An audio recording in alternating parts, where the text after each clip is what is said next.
Wow. So, very sincere welcome, deep bow to everyone who is here, especially all of our dear friends gathered together here in the Discord server. It's lovely to see all of you. Um, we aren't just here on Discord, but we're also sharing out and receiving from being live on YouTube. So, anyone who is watching on YouTube, you can say hello, you can offer a greeting. And here in the Discord, we are greeting each other with our presence. I can see Anushka and Sila, Kathleen, Ayla, Kathleen, Lauren and Matthew and Bobby and Sam Haines Suke. A lot of, what is it? These people are regularly seen around here. The usual suspects, right? That's the name. The usual suspects. So what's going on here? What are we gathered to do here? Maybe some people are here for a first time, or people who have been here for a while, but they still aren't really sure what's going on. Well, the title of our event today is a Zen Mystery Bag.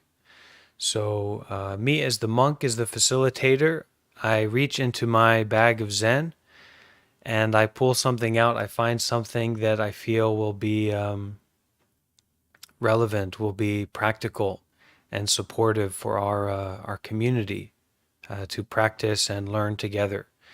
And I have found something today that I think is really wonderful and meaningful for us to unpack, to go through together, some Zen teachings. And I'm looking forward to us going through that together.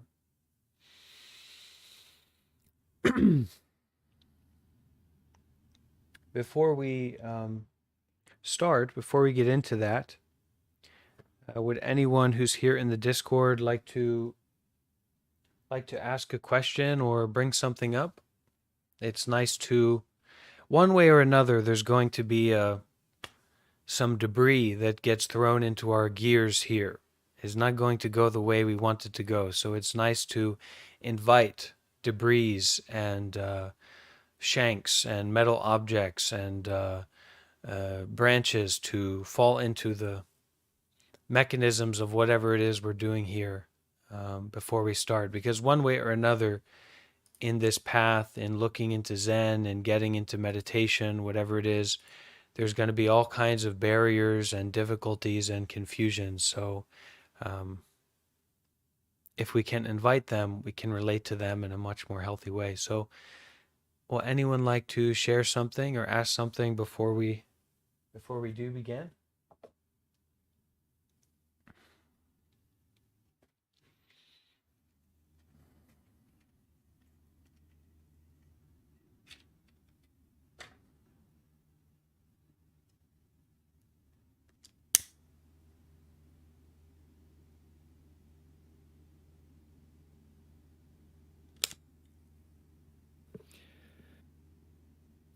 I have one. Yeah. I was watching the 14 precepts, or actually reading, I guess, the 14 precepts video or article that you sent, or that was on the announcements. And one of them was not speaking about things of which you are not sure or certain, or something to that effect.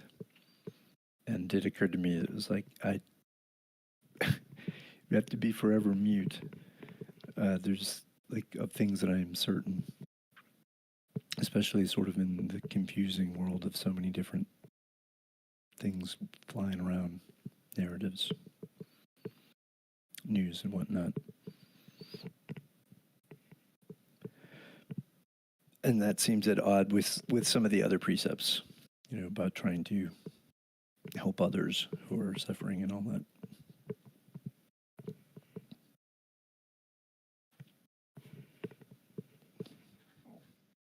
On my side, I'm not sure what you're talking about, what article or what information you're speaking about. It was the 14 precepts from Thich Nhat Hanh, the interbeing So I did. order of interbeings. Maybe someone else posted Where did you talk find about it. this? I think it was either in our announcements in resources. It's one of the resource links. Let me see here. I may have missed. The 14 precepts of engaged Buddhism. Is that right? Mm-hmm. Yeah. Yeah, from Lion's Roar. And you're bringing up the point about not speaking about something that you are unsure of. Mm-hmm. Mm-hmm. Yeah. So don't speak. Right. I speak from my own experience that most of the time, um, right speech is very, very difficult. Is very, very difficult. So the more time that we can spend not speaking, the better. Really, it's true because if we're not speaking, then we can listen, then we can open up to what's happening right now, to other people's positions. Actually, in our Buddha book club yesterday, Sister Deng Niem said something. Maybe it's not from there, but someone said something about just losing more and more and more assumptions. No matter what they did as they got further along on this path, they just simply lost more and more and more assumptions about who they are, about who other people are, about how the world is. Um, and for most of us, I often share about this. We don't have a problem with um, anger. We have enough anger. We don't have a problem with greediness. We've got more than enough greediness to go around. We don't have a problem with our non practical or negative thinking. We've got tons of it. So, in that way, we also, most of the time, especially someone who will, kind of ask about this, well, this is how it always goes, right? You see something that it's almost like an attack or it's talking about you personally. And you say, well, wait a minute, now I can't speak at all. This precept isn't right, or there's something wrong about this. But in fact, it's exactly for you. That's why you react to it, because you can be supported by practicing it, by speaking less. We don't need to defend our wrong speech because wrong speech is just something that we're habituated to do. We need to be more mindful about how our speech affects other people. And one of the ways that we can do that, or how our speech affects also ourselves, one of the ways that we can do that is setting up this boundary or this guideline of if I don't actually know about something, I need to be really careful of speaking on it, of speaking about it. And the reason that we kind of fall into this state where we feel like it's something personal towards us is really because it's a precept and it's a way of encouragement that is like all encompassing. It's really deep, it's really profound, it's really powerful.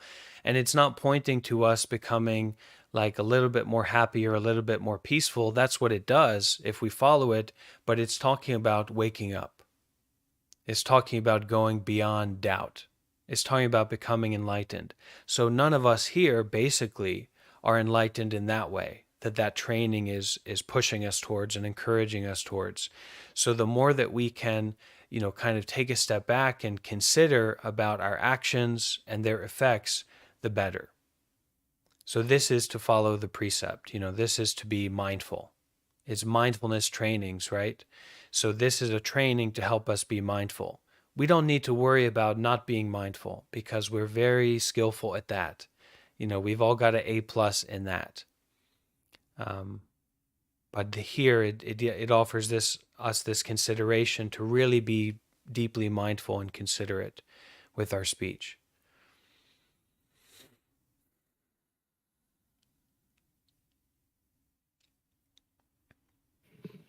Thank you, Bhante. Yeah. And I speak from a lot of experience on that because as people know me, I don't mind speaking. I like to speak and can become skillful at it, but it's dangerous, to speak a lot and to speak like this. Even for myself, in speaking about Buddhism or meditation, giving advice to people, it's really, it's nothing to play around with. Our speech has a great capacity to harm or confuse other people, and also to ourselves, to get ourselves stuck in those situations. And we were just looking at the teaching a Zen story.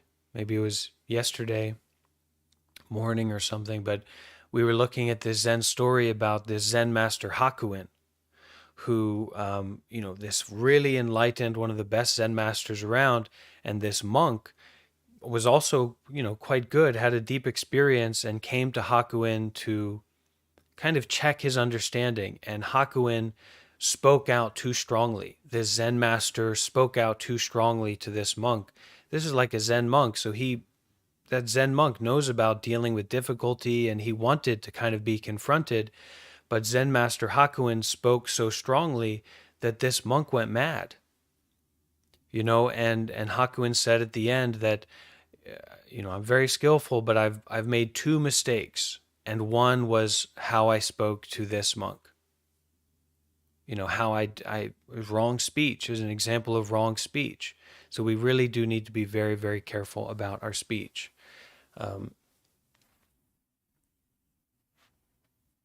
And a part of that is also being careful to use loving speech. One of the trainings, or one of the teachings that we've used a lot here in our community is Thich Nhat Hanh's translation of the Metta Sutra, this teaching, very original teaching on loving kindness.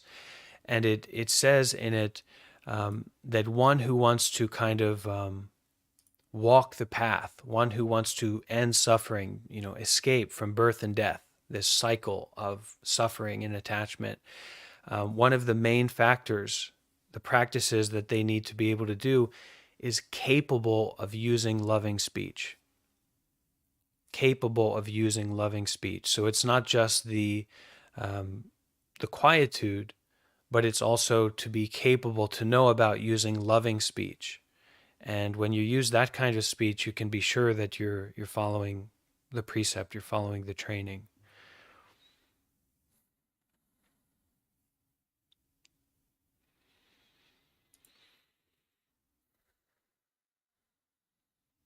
So during these sessions, uh, mindfulness of the body and this quality of being with the body, listening to the body, being with the heart, being embodied in general is really essential and really wonderful, important.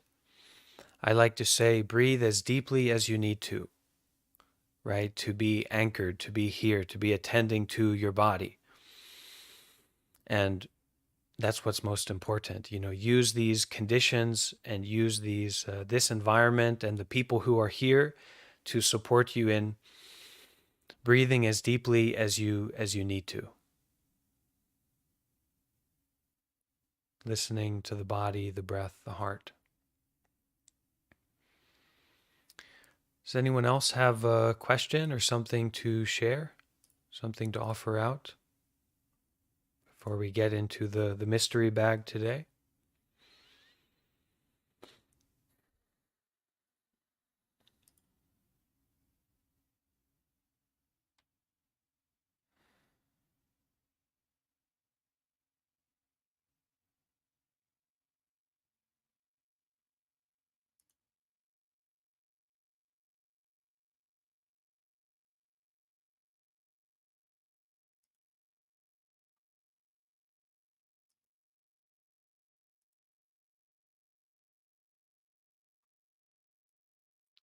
Great.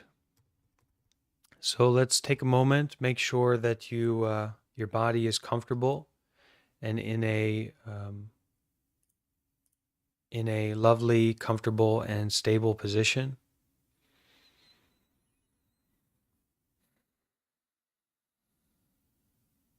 You're invited to take a few deep breaths.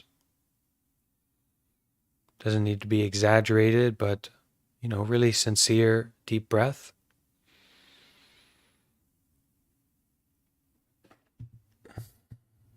This event and this activity is not about a special experience, but really showing up and kind of checking in, clocking in to our heart, our body, our breath, our listening capacity, our capacity to be aware and kind of being with the body and being with this moment, this experience sincerely.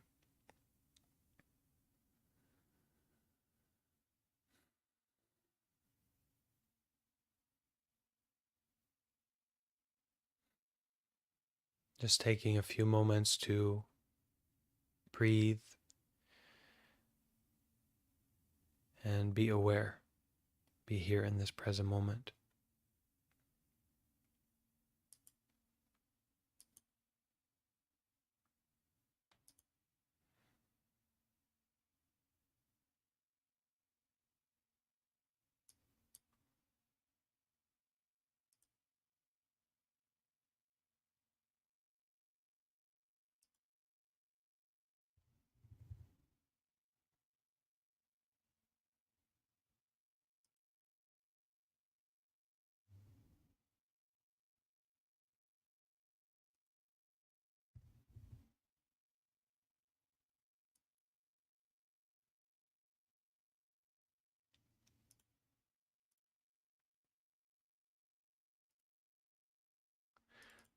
So today, I'd like to look at a reading from a teacher in the tradition of Shifu Shengyan. So Zen master, we can say Shengyan in the uh, Taiwanese Dharma drum tradition, the Zen Buddhism Chan tradition. A teacher by the name of Guru Ru, who wrote this book called Knocking Gently on the Door of Chan, Knocking Gently on the Door of Zen. Shifu Shengyan is someone who's influenced my practice a lot, and in our resources channel, we have some. He never spoke English, so he could speak English, but not in the way that he chose to use that because he was an academic, but also a very deep practitioner, and he was wrote a lot. And so there's a lot of really good books that are translated from him, but his talks are in Mandarin. And so there's some of his talks are in the resources channel with subtitles. And a really one of the great teachers that has come out of Taiwan. Um, so this is a disciple of his, and it's talking about maybe that knocking gently on the door, beginning to get involved in Zen, Chan, the ultimate truth, the original mind, uh, the unobstructed, the non discriminatory mind ground of reality, can say some things like that. And yeah, we'll just kind of read a little bit through these teachings and see what comes up. And if you have something that sparks your interest or comes to mind or something you like to have clarification about, then you can bring it up, you can share. And this reading will start with a quote from Guru Ru.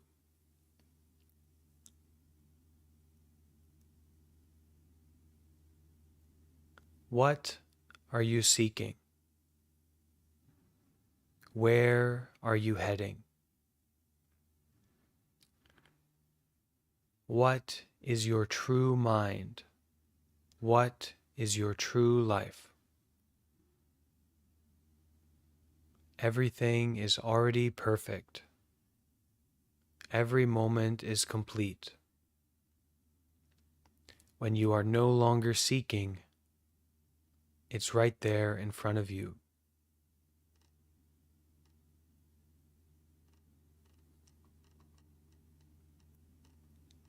the view, being a Buddha right here and now. If you don't understand something, or if you are confused about something as we read this, just try to ask about it, okay? And also, we can be comfortable with understanding, not understanding. It's a certain kind of meditation embodiment.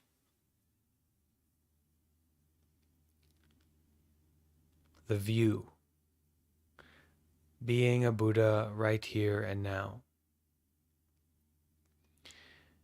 There's an interesting Zen story from the Chan school.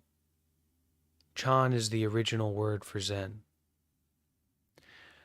A master asked his disciple, imagine that you have climbed to the top of a tree and you are hanging from a branch with both hands.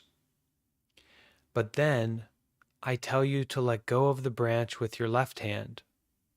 And after you do that, I tell you to let go of the branch with your right hand. To prevent yourself from falling, you have to clench the branch between your teeth. Now someone on the ground asks you, what is the meaning of Bodhidharma coming from the West? Can also say, what is the reason, the true meaning of the Buddha teaching? Can say that. But if you utter a single word, you will surely fall and suffer serious injury, if not death. In such a dilemma, what would you do? To solve the dilemma, we have to know the distinctive feature of Patriarch Chan. Okay, so here's a term here, Patriarch Chan. So a patriarch is like a master of the mind, a mind king, okay, or a mind queen, a patriarch. And we can say that the original patriarch in the Buddhist spiritual tradition or way of philosophy, way of enlightenment, is the Buddha. So from the Buddha, there have been, in this tradition, successive patriarchs, people who have really got it, people who have men, women, non-binary people, sure, who have become the mind patriarch, master of the mind.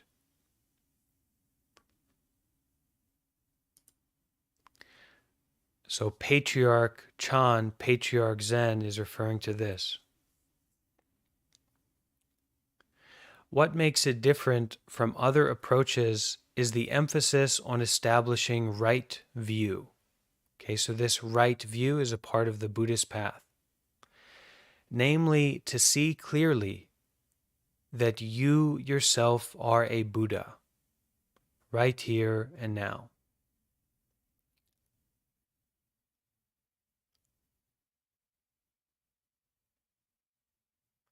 If there is just one thought devoid of discrimination, attachment, or misapprehension, then at that moment the mind is pure, and your mind is the same as that of the Buddha. Buddha meaning awakened one, enlightened one, free one. But why can't we realize it? Why does the stream of deluded thoughts still continue? That's because, caught in the notion of an ego, we always discriminate and make comparisons in whatever we see, hear, or perceive in the external world. This results in craving and aversion, followed by any number of defilements, negative states of mind. The cycle of birth and death is thus perpetuated. So this teaching here, this explanation here, really gives an insider's view, or a clear and direct message about, what is Zen. Not McMindfulness or McZen, something like that, corporate Zen, but the unique position of Zen in the spiritual world or the Buddhist world, right? Um, so, namely, to see clearly that you yourself are a Buddha, right here and now. If there is just one thought devoid of discrimination, attachment, or misapprehension, are you willing to have a thought that isn't about you being attached to something? Most people are not. Okay, just like an animal, just like a groundhog digging down as deep as they can, eating dirt, eating grass, eating roots, just like an animal. If there is just one thought devoid, free from discrimination, attachment, or misapprehension, then at that moment the mind is pure and your mind is the same as that of the Buddha. But why can't we realize it? Why does the stream of deluded thoughts still continue? That's because caught, trapped in the notion of an ego, of a self, of a someone, of a something, we always discriminate and make comparisons in whatever we see, hear, or perceive in the external world. This results in craving and aversion, like and dislike, pulling towards, pushing away, followed by any number of defilements, any number of negative states of mind, confused states of mind. The cycle of birth and death is thus perpetuated.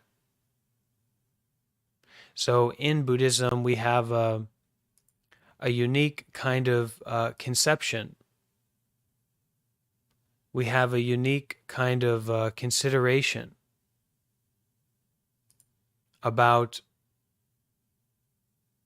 what is the self, okay? What is someone? What is a self? Is it your past? Is it your future? Are you basically in a movie? Are you basically in a TV show? Something like that. And so we think about birth and death in these terms for most of us, right? Well, I was born, I lived there, I knew that person, I did this, I did that, I went here, I went there, and eventually I'll go there and I'll do that, and then eventually, I don't want to talk about this, but eventually, I'll die. I'll become a rotting corpse. So that's one way to think about it. And the Buddhist teachings, the Zen kind of focus is not on it being high or low thinking. That doesn't matter. So if you're speaking to a fool, speak in a way in which a fool can understand, to wake them up, to free them from whatever they are attached to, or at least encourage them to be a good person. Okay? But the Buddhist perspective on birth and death is not confined, at least, to this story narrative of your life, of being a character in a movie where you are born and then you eventually die. It's inclusive of that. It accepts those dynamics and that aspect. And a lot of times that is used. But primarily, birth and death in Buddhism is talking about an arising and passing away of a self experience. Okay? So, for example, sitting here comfortably, I think most of us are probably relatively comfortable right now. We don't have a massive toothache, we don't have a massive stomach ache, something like that, right? And so we're having a certain self experience related to the conditions that we find ourselves in right now. Okay? If out of the blue, Bobby, you have a massive stomach ache, the most serious stomach ache you've ever had in your life before, right? Your position of you is going to change quite quickly and quite drastically, right? And so the Buddhist perspective is that we wouldn't necessarily say that this Bobby who's here right now is the same Bobby that then has this, massive stomach ache or something like that. Okay? And Dominic, we do request that people wear shirts in our gatherings if it's okay with you. Yeah. But it's all right. We're all in the comfort of our spaces. And if you don't wear a shirt, it's okay. I think we'll get through it. Thank you. So this kind of birth and death, this cycle of birth and death that we can get stuck in intellectually, of kind of chasing after these higher states of experience and trying to run away from these more suffering or unpleasant states of experience, is just like a trap that we get involved with, that we get stuck in. We get locked into this birth and death. We get locked into this wheel of samsara, this wheel of a suffering existence. And that's all happening in the here and now, really. So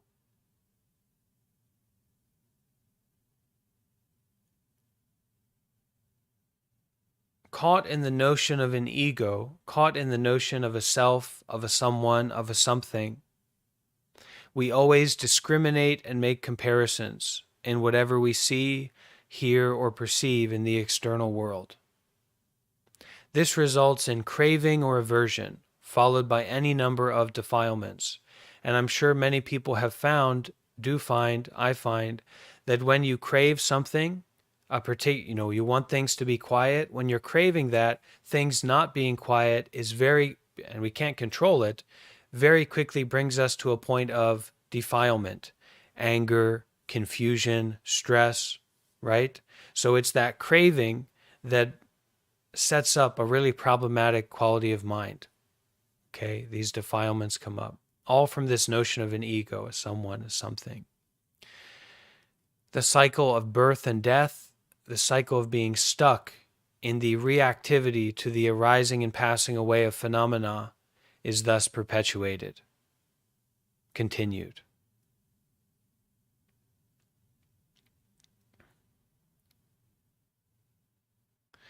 The Buddhist scriptures say that defilements are fundamentally empty. Then why do we need any method to eliminate them or to attain Buddhahood? We will find that our nature is pure if at the present moment our thought is devoid of the notion of an ego or that of a person, or is free of discriminations and arguments such as right versus wrong, good versus bad. Or as the Diamond Sutra says, we are free from the notions of the ego, person, sentient being, and lifespan. So this question comes up, if the defilements or our negative states of mind are fundamentally empty, fundamentally impermanent, and there's not a real self to begin with, why do we need any method to eliminate them or to attain Buddhahood? What's the deal? We will find that our nature is pure if at the present moment our thought is devoid of the notion of an ego or that of a person, or is free of discriminations and arguments such as right versus wrong, good versus bad. Or, as the Diamond Sutra says, we are free from the notions of the ego, person, sentient being, and lifespan. So this question, then why do we need any method to eliminate them or to attain Buddhahood, is also relegated to right versus wrong, good versus bad, the notions of an ego, a person, and a sentient being. So the more that we show up to this inquiry, this looking into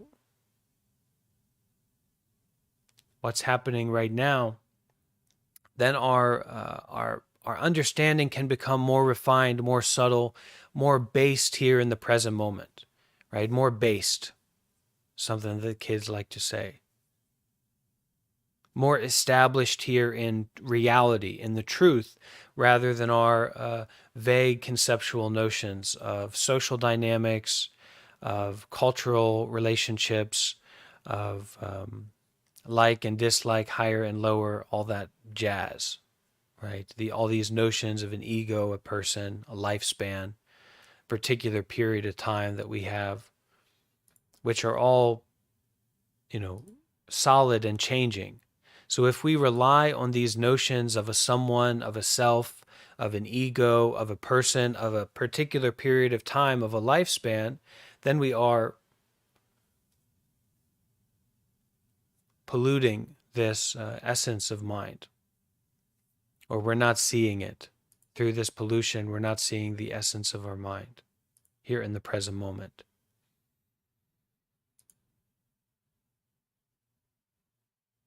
There are a lot of ways to approach this.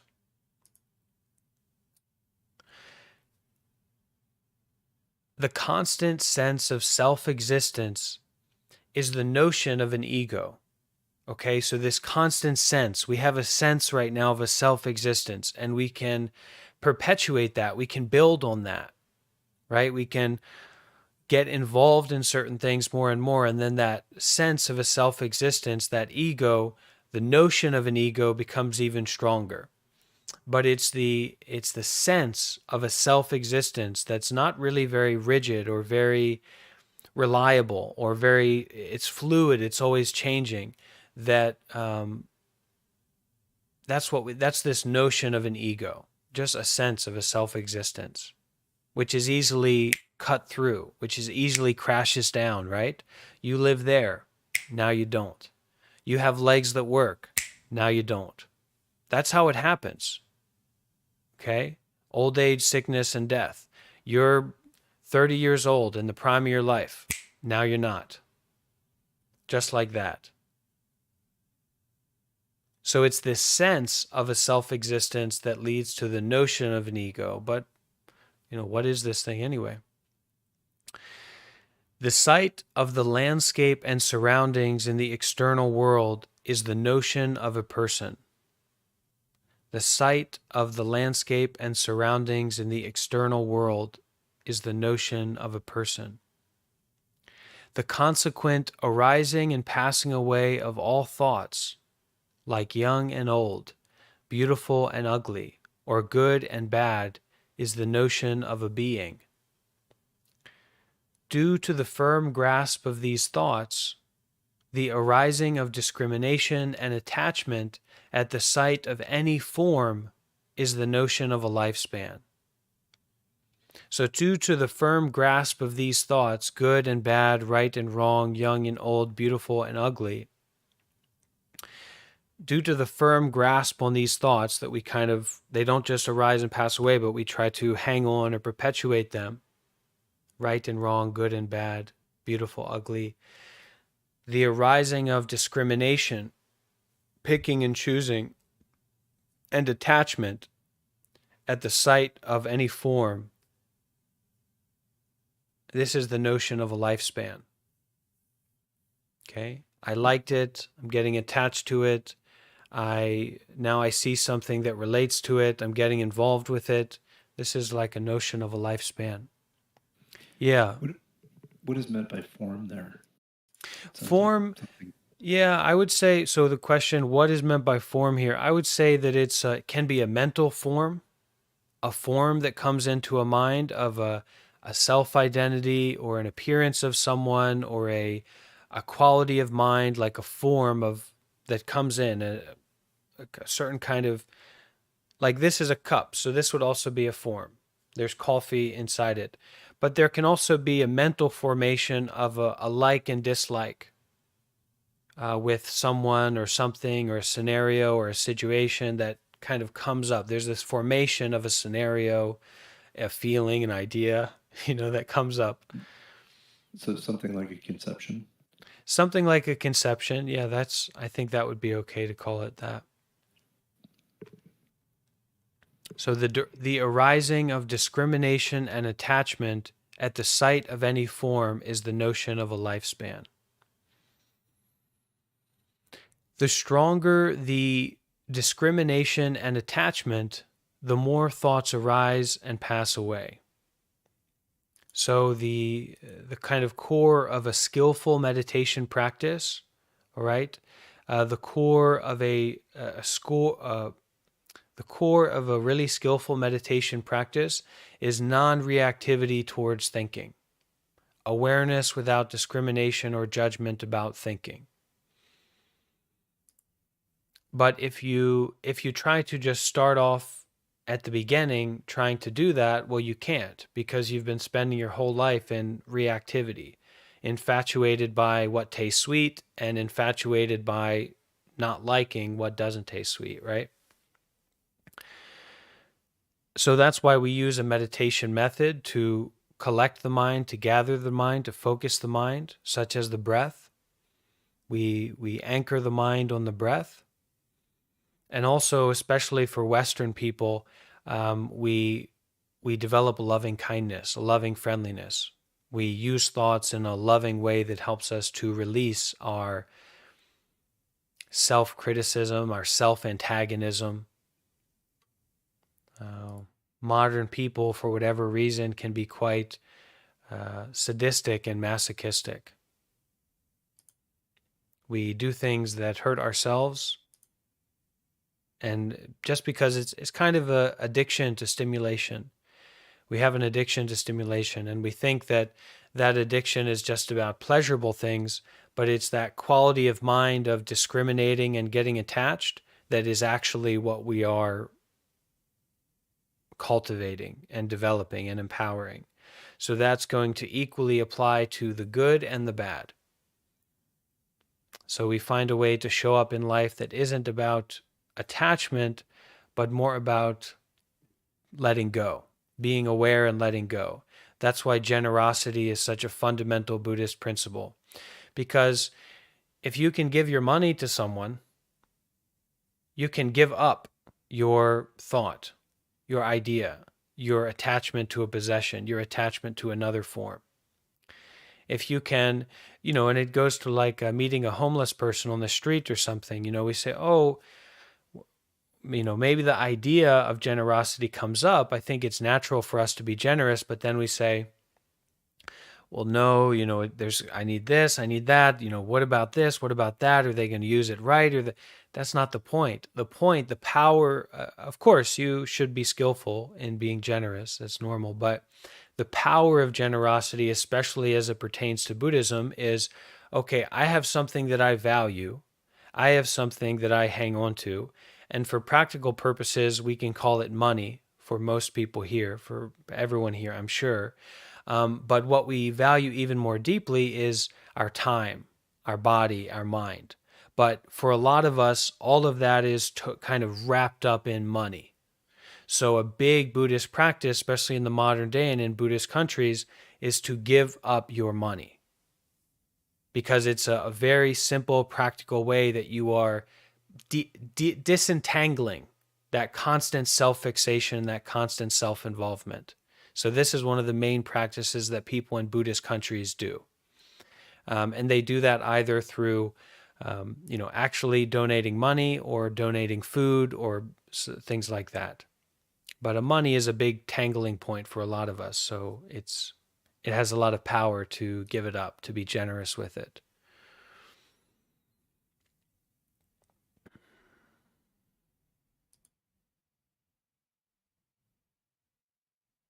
So the stronger the discrimination and attachment, the more thoughts arise and pass away. So generosity, we break through that. Just to give without expectation is the number one thing, the highest level of generosity. But giving, even if you think that it's going to help someone or you're going to get back from someone because you give your time, your energy, that's also fine. It's still generosity. You're still giving up what you hang on to, what you're stuck on. And meditation is the highest, we can say, like the highest practice of generosity, because we are literally giving up, we're letting go our discrimination and our attachment to the body, to the mind. Generosity is almost an act of giving up discrimination and attachment, letting go. And so when we meditate, this has a lot of power because if we use the meditation method, following the breath, something like this, we're giving up, we're letting go again and again and again and again of what we're aware of. But most people can't practice meditation. They're too involved in their lives. So maybe they just listen to chanting, or they just do generosity, or they just follow precepts. But if we can do meditation, then that's one of the deepest ways that we can practice this.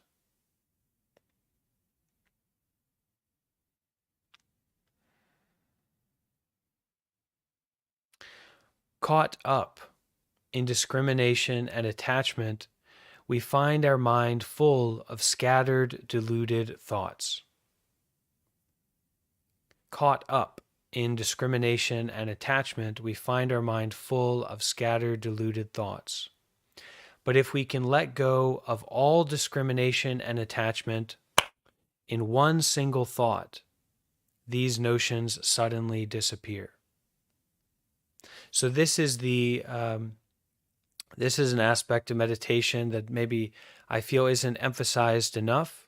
Maybe isn't emphasized enough. Is this quality of refreshing and restarting?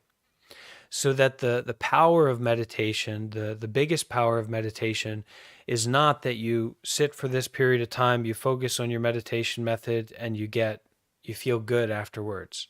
But actually, there's this abandoning, there's this freeing, there's this restarting and refreshing, there's this beginner's mind that happens in the midst of meditation.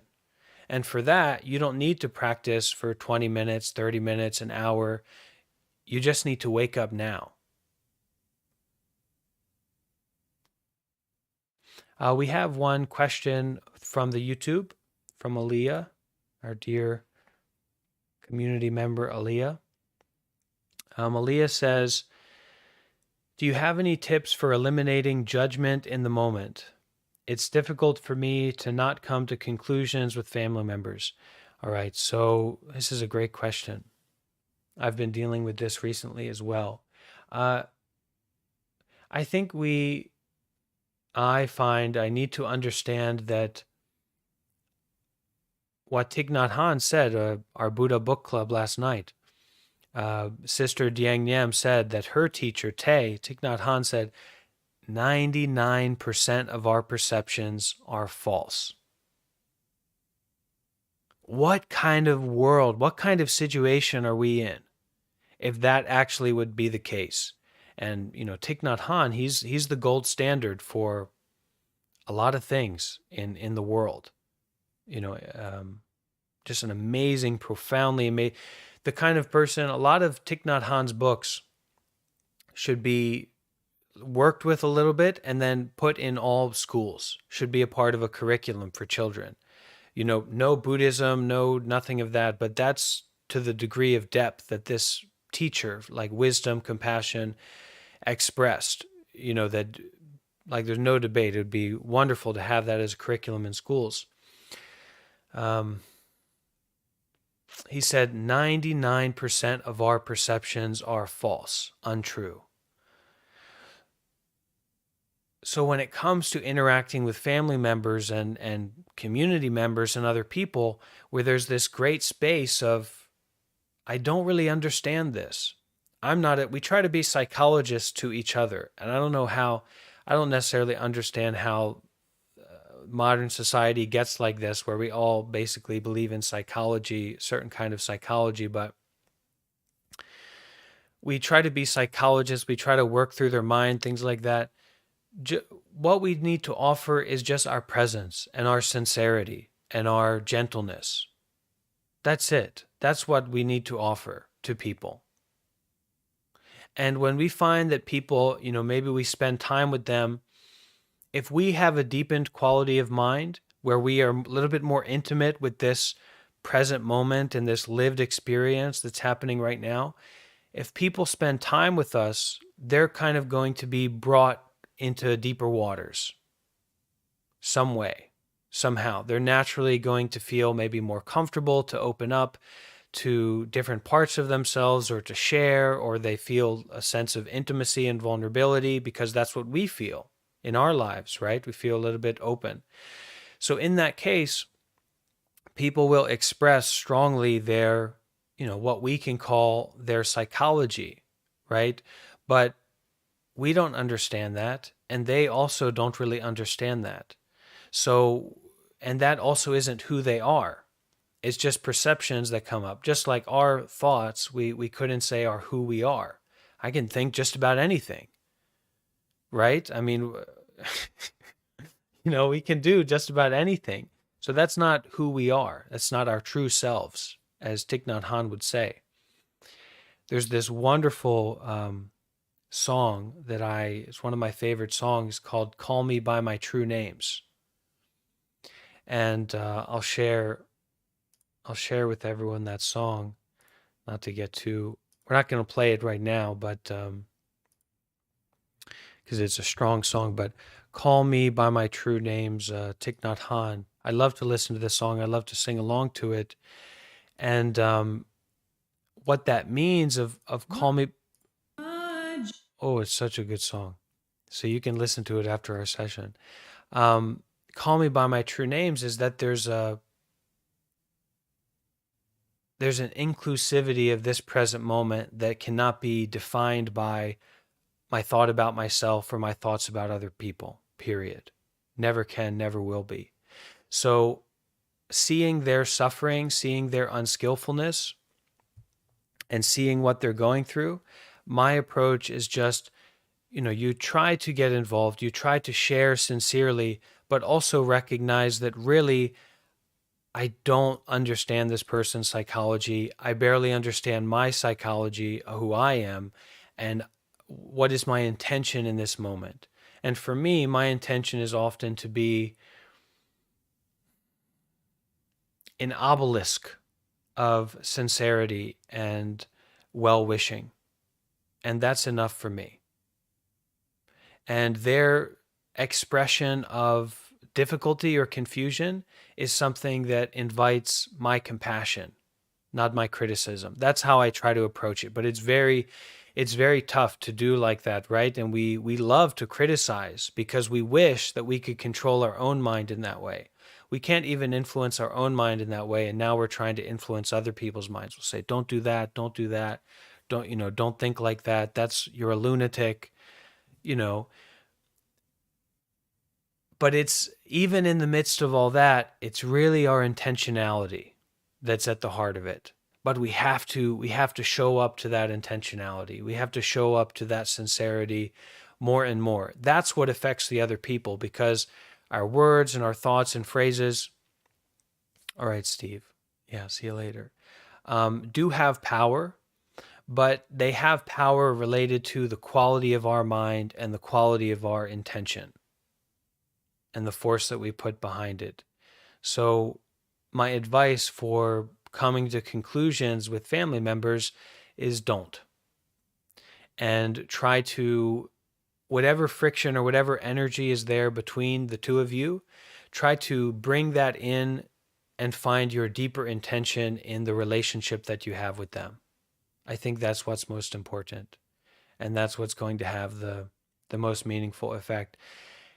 And when we remember this and when we look at things in this way, I think we can often come to a point of like, wow, I need to be more careful. I need to use loving speech more. I need to be more patient. I need to be more compassionate. And you do, and you should, starting with yourself at this present moment.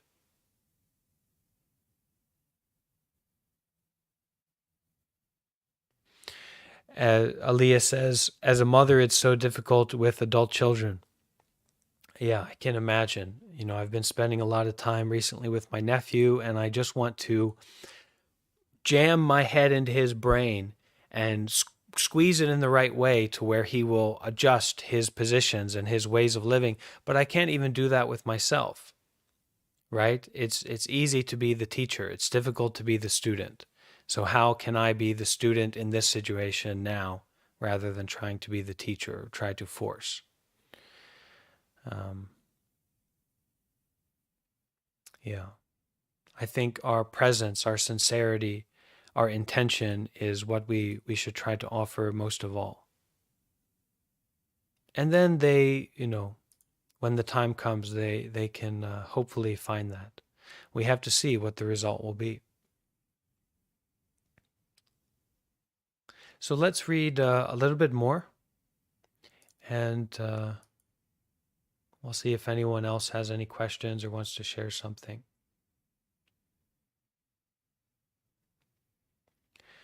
Caught up in discrimination and attachment, we find our mind full of scattered, deluded thoughts. But if we can let go of all discrimination and attachment in one single thought, these notions suddenly disappear. Then that thought is in accord with the Buddha's pure mind and with the reality of all phenomena as well. Quote unquote, to suddenly disappear is similar to seeing everything clearly and knowing what is seen with a unified mind in sitting meditation without the discrimination of the sixth consciousness or the self attachment of the seventh consciousness. I'm going to need to Google this. These terms about consciousnesses, 8 stages of consciousness.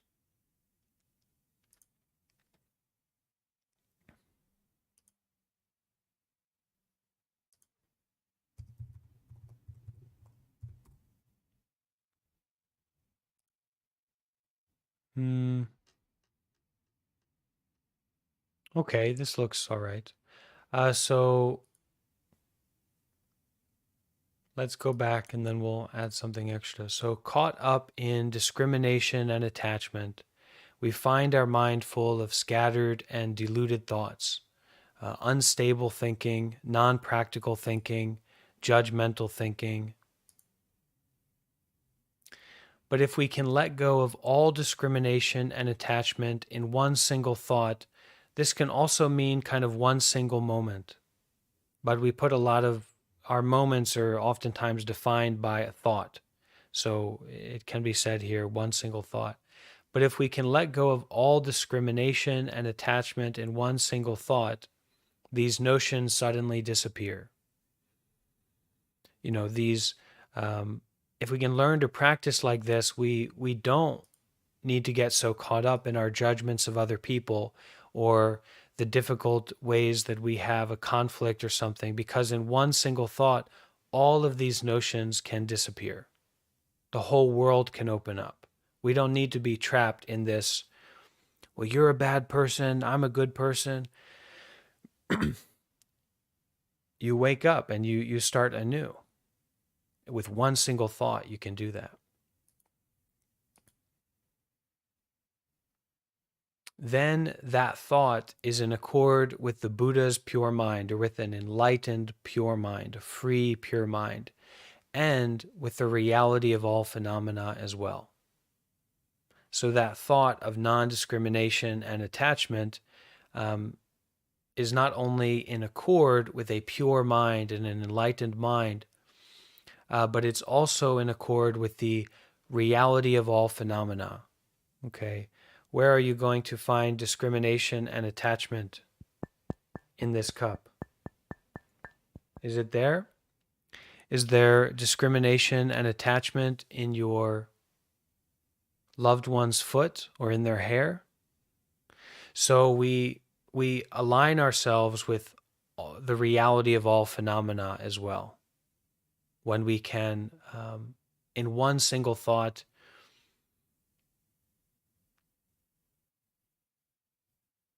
let go of all discrimination and attachment.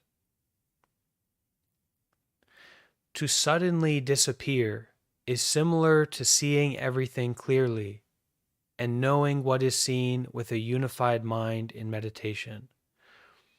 So to suddenly disappear, for all these notions, for all these stories, for all of this friction between you and someone else, friction isn't just about having an argument. It can also be lust, right? It can also be infatuation, pleasurable infatuation. So to suddenly disappear, to suddenly see all of that, to refresh and restart, is similar to seeing everything clearly and knowing what is seen with a unified mind in sitting meditation. So when your mind is a particular quality of mind, but it's a fully gathered, unified mind of kind of oneness, only that experience. Experiencing only, using only, doing only, seeing only, hearing only, this kind of thing. Without the discrimination of the sixth consciousness. So that is the mental consciousness. So without the discrimination of thought, to see everything disappear without the discrimination of thought, or the self attachment of the seventh consciousness. That is the cognition, deluded awareness. So, this kind of secondary awareness that is not not just awareness itself, but has some quality of the water is disturbed. There's a cognition to it. There's an emotion to it. We're aware of the awareness. Okay, so we have that awareness, but it's a kind of diluted awareness. It's a diluted kind of presence. So there's a self attachment to that. So with that diluted awareness. So to suddenly disappear is similar to seeing everything clearly and knowing what is seen with a unified mind in sitting meditation without the discrimination of the thoughts, without the discrimination of thinking, or the self attachment of awareness with a particular quality of mind along with it, and a particular emotion, something like that. So, this will be the last part we read, and then see if anyone wants to share something. We'll sit together for a little bit.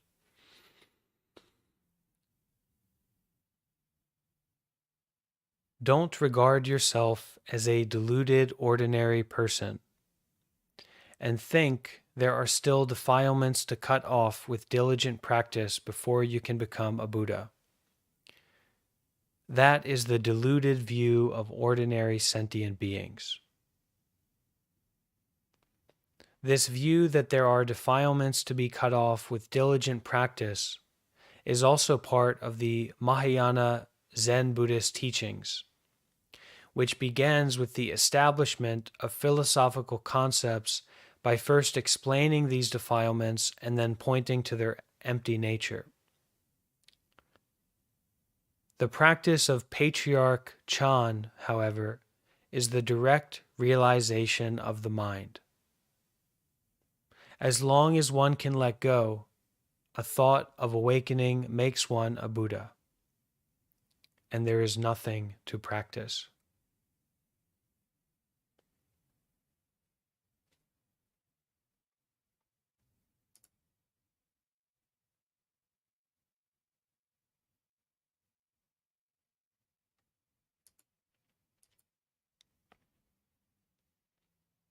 The practice of Patriarch Chan, however, is the direct realization of the mind. As long as one can let go, a thought of awakening makes one a Buddha, and there is nothing to practice.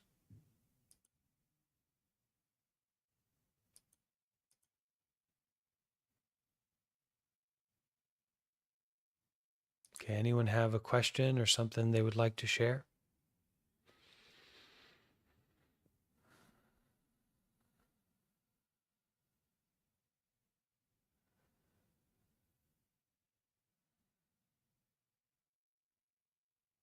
Go ahead, Dominic.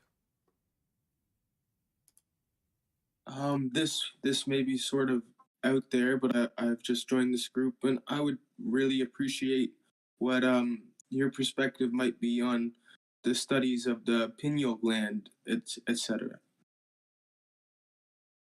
If that is something you consider.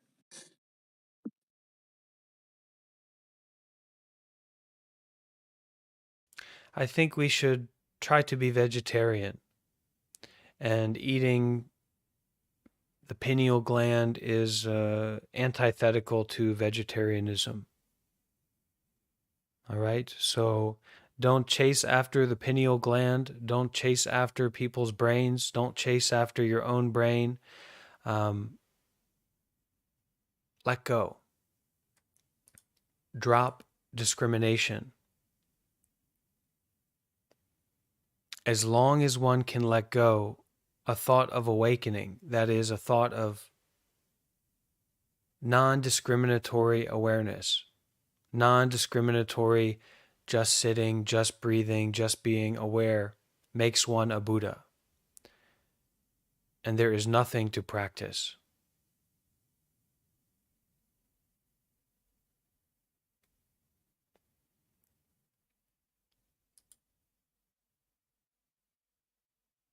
So replace pineal gland with sincerity. Replace pineal gland with generosity. Replace pineal gland with virtue, being good, doing good. And this good means skillful, but we call it good because we're not, what is skillful? We need to be good. Doesn't matter to be skillful at this point. You need to be good, be generous, be kind, be patient. And if you want to go further than that, well, let that go. But you can practice meditation. You can look into these deep teachings. You can lean into this community and see what supports can be offered here. Good resources and Thich Nhat Hanh, Ajahn Brahm.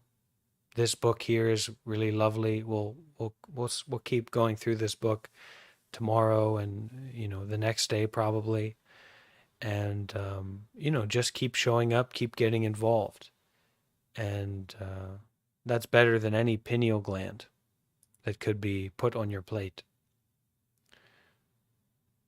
Okay? Yeah, I'm glad that you're here. I hope I'll see you more.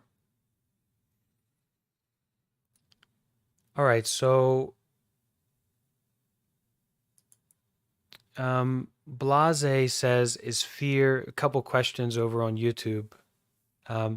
Blase says, is fear a common reaction to the practice? How do we approach a moment of fear with unconditional loving kindness, with unconditional acceptance? We really use the heart, we use the mind to be loving and kind and affectionate to ourselves. When we begin the practice of meditation and we find fear, you can put your hand over your heart. You can put your hand on your neck. You can say to yourself, I love you. I am here for you. It's okay.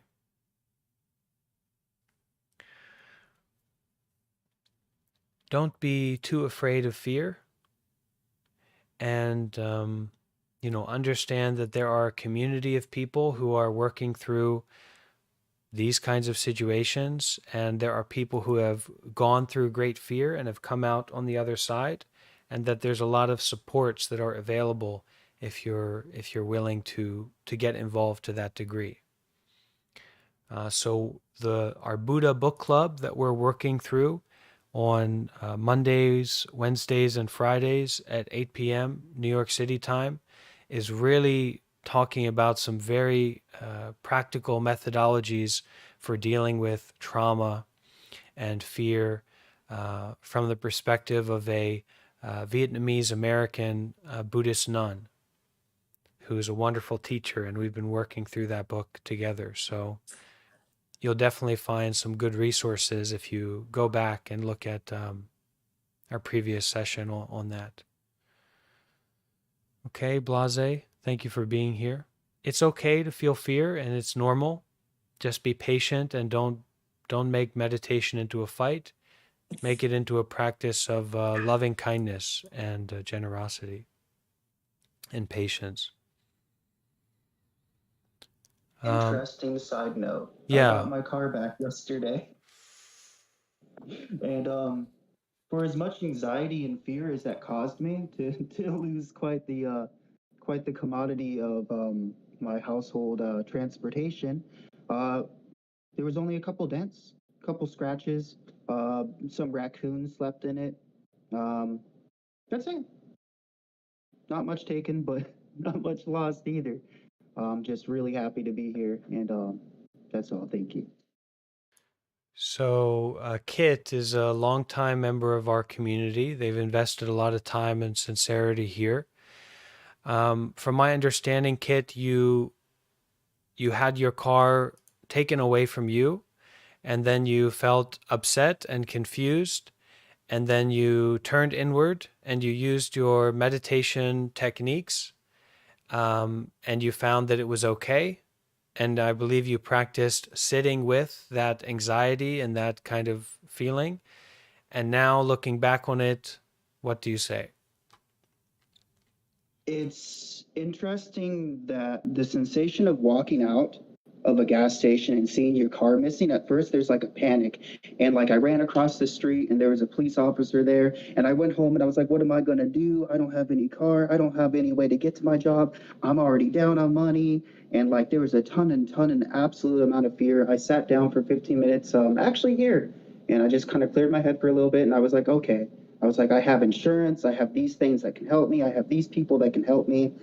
Getting myself to slow down a little bit, I understood that the feeling I was experiencing was panic.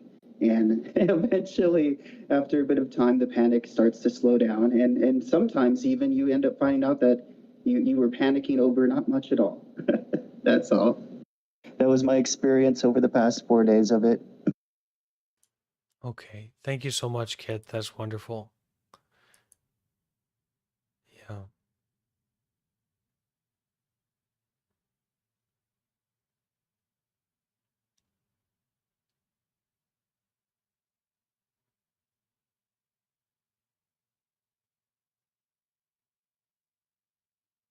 So let's take a few moments to sit together and enjoy our open heartedness and practice together. Not to practice in a way of there's something that we need to change about ourselves, or there's something that we need to get rid of, or something like that, or we need to be a better person, but um, practicing in this way of seeing our own Buddha and seeing our own freedom through listening to the breath and listening to the body.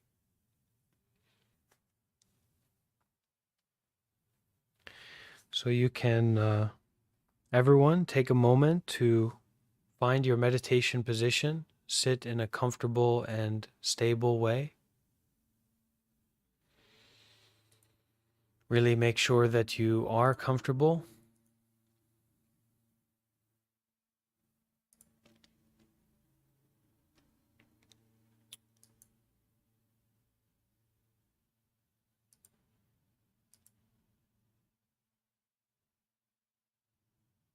Can close your eyes if you like, or you can keep them open.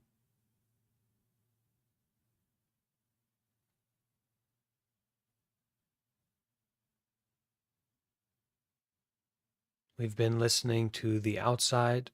We've been seeing the outside. So in finding our comfortable, stable meditation position, we start to turn the mind around.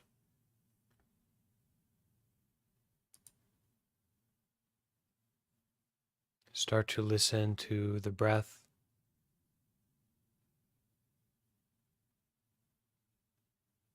Feel the breath in the body.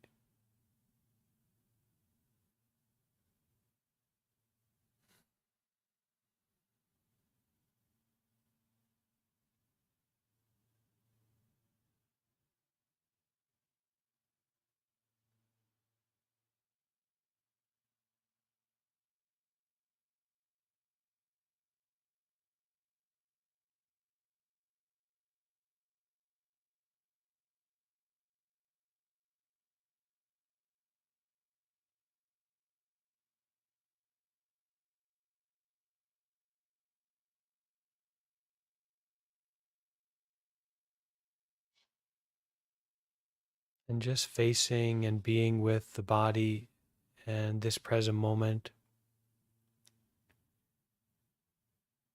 without any judgment.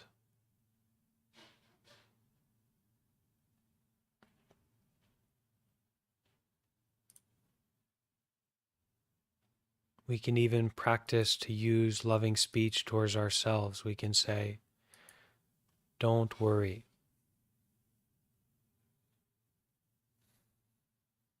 Everything is okay.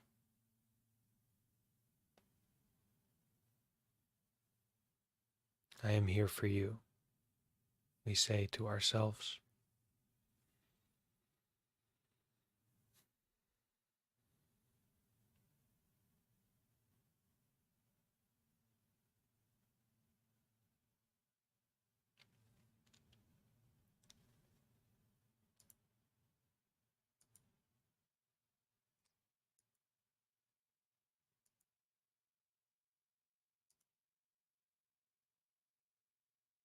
Okay, so in finishing our practice together today, I'd like to share the song that I mentioned a little bit earlier on, this song called Call Me by My True Names.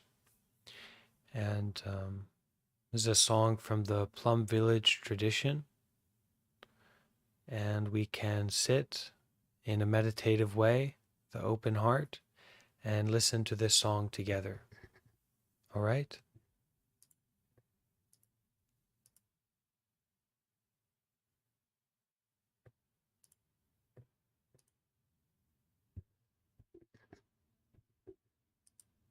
Okay, let's enjoy this song together.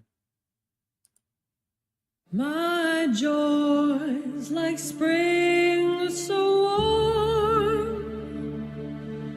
it makes flowers bloom all over the earth.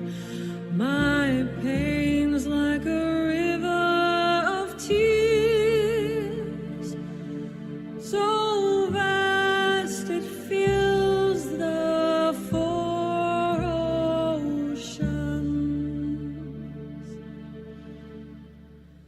Please call me by my true names so I can hear all my cries and laughter at once, so I can hear that my joy and pain are one. Please call me by my true names so that I can wake up and the door of my heart could be left open.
My joy's like spring so warm, it makes flowers bloom all over the earth.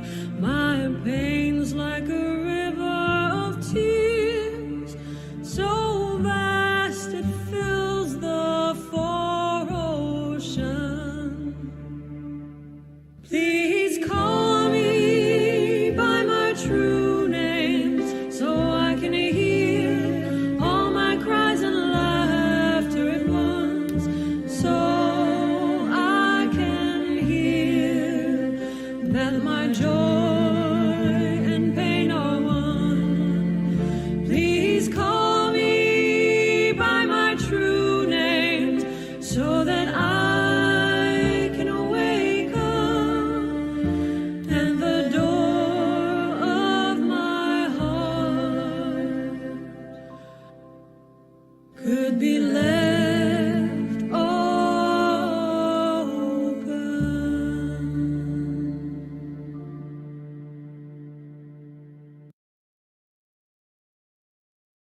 If you struggle to lose weight,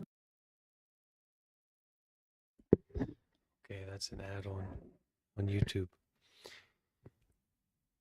So thank you all so much for being here today. That's what we have in our Zen Mystery Bag today. I hope everyone got some enjoyment, some peace, and some wisdom from it.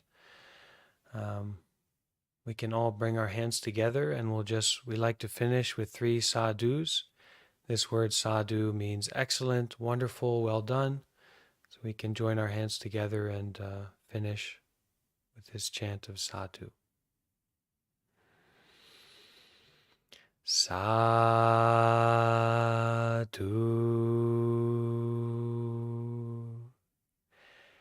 Sadhu.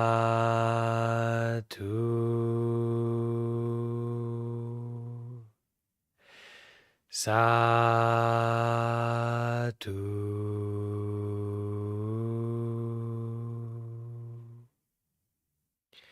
And we can make a bow.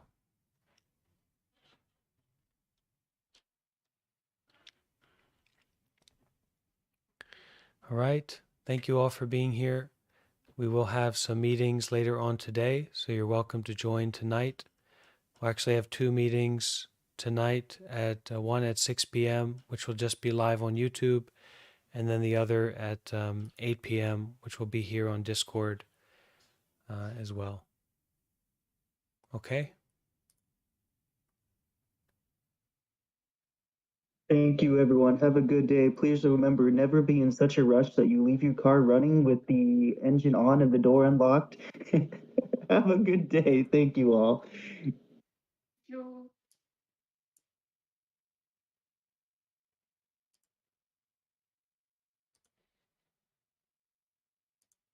Sadhu, sadhu, sadhu.